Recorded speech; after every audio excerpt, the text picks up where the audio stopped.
John Tillman. I'm the CEO of the Illinois Policy Institute, and I'm a big supporter of initiative and referendum because it is the ultimate tool by citizens to reassert control of the government and the ruling class who wants to keep running the favor factory. And why do you support Citizens in Charge and Citizens in Charge Foundation?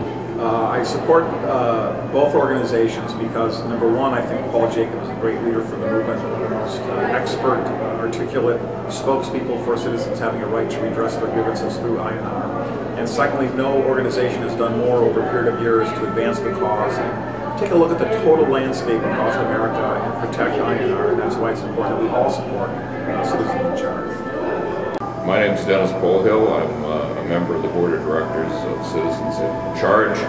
I'm a supporter of the initiative and referendum process because I believe the citizens are sovereign and there needs to be a mechanism of accountability. Legislators sometimes have a conflict of interest with certain issues, and there needs to be a mechanism in order to facilitate those issues, in other words, to bypass them. Hi, my name is Teresa Amato. I'm the Executive Director of CitizenWorks. I'm the founder of the Citizen Advocacy Center, and basically a public interest lawyer who's worked in the citizen movement for more than 2 decades. I believe in the rights of initiative and referendum, and the reason I do is because it gives power to the people to have an influence in local decision-making, state decision-making, national decision-making, and have power in governance over their affairs. And why do you support Citizens in Charge and Citizens in Charge Foundation? I support Citizens in Charge and Citizens in Charge Foundation because they are the leading premier organization nationally that is fighting for the rights of people to have this right, to have an influence on the decision making in their state, at the local level, at the state level, and even at the national level. And they do it in a nonpartisan way. They work with members of all parties, citizens in general, all kinds of groups across the political spectrum to make sure that we have power to the people to have an influence in their affairs. Why do you support Citizens in Charge Foundation? Citizens in Charge Foundation makes the case for a competent, user-friendly initiative process.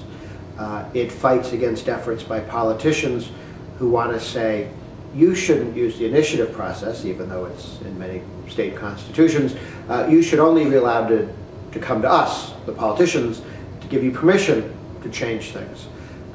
So fighting to defend the rights and to expand the rights of all citizens in all 50 states to be able to use the initiative process to put legislation and resolutions in front of all the people of a town, a city, a county, the state, is a very important project. There are special interests that every year try and think up ways to take away the initiative process and initiative rights from Americans. What does the initiative and referendum process mean to you? It means being able to go around a legislature. I think that Americans need to have the right to do that, particularly on issues in which the legislature has a conflict of interest. Citizens in Charge Foundation is really one of the foremost, probably the foremost organization in this nation in terms of defending initiative and referendum rights where it exists and trying to bring it about where it does not exist. There is no organization out there in the United States that is doing more than Citizens in Charge to further the goal of giving people the right to speak out as a people and not rely on legislatures to form public policy in the United States.